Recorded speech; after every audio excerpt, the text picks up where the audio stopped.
I started working on this statement on September 8th, and I didn't know it then, but on that day, 354 people died from the novel coronavirus COVID-19. Today, as I record, we don't yet know how many have passed, as the death toll continues to be tallied, but we do know that it will be hundreds. In the US, we have not had a day with less than 200 deaths since March 24th, which seems like both years and just a few days ago. In times of social trauma, I often find myself turning to art in an attempt to process what I'm feeling. The rage, grief, confusion, the frustration, sadness, and fear. That barely begins to cover all of the things I'm feeling when it comes to this, though. The coronavirus pandemic is the kind of global tragedy no one envisions happening during their lifetime. Particularly here in the United States, it has become a source of deep division and polarization, so much so that I think we forget how much of a tragedy it is for so many very real people all over our country. There are hundreds of thousands in mourning. A few weeks ago, John Green, author of A Fault in Our Stars and half of the Vlogbrothers, posted a video about how he was trying to understand the number 170,000. Because as humans, it's really hard for us to actually grasp the enormity of these kinds of numbers. In order to do that, to make it real, he's drawing 170,000 circles. Right before John made the video, the US had just crossed the threshold of 170,000 COVID deaths. When I realized that this is what the circles represented, it was incredibly powerful. He never actually states in the video that this is the reason why he's taken up this project.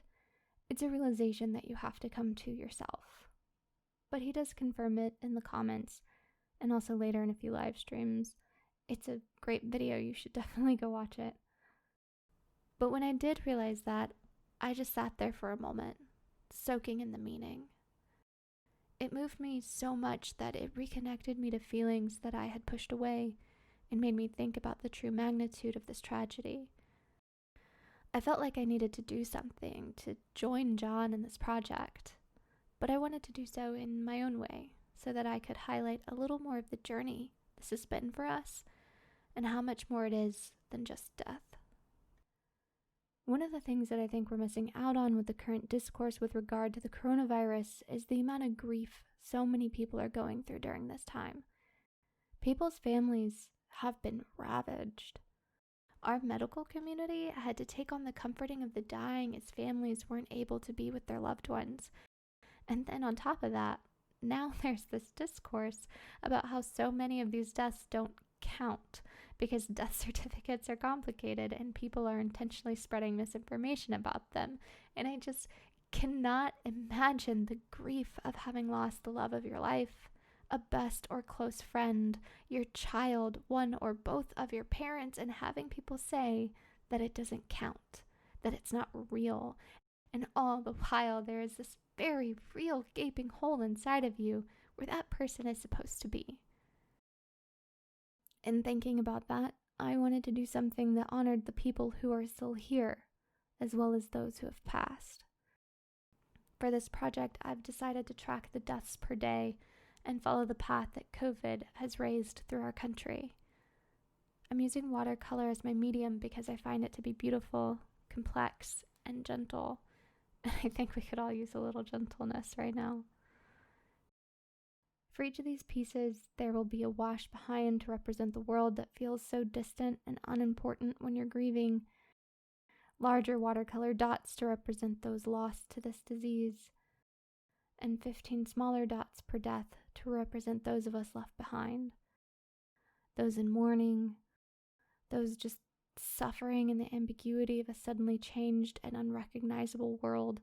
The nurses and doctors who've seen more unnecessary death than any of them could have ever anticipated. Those who have survived this virus and now have long-term symptoms no one was prepared for. And the millions of us who have lost jobs and futures we thought were sure things. I'm titling this series Honor as I hope to do just that. Honor both the living and the dead. I am making a long-term commitment to complete this for each day, until the US has 0 COVID deaths per day for 5 consecutive days. This is February 2020. 3 deaths. Barely the beginning, but full of sorrow for those families all the same.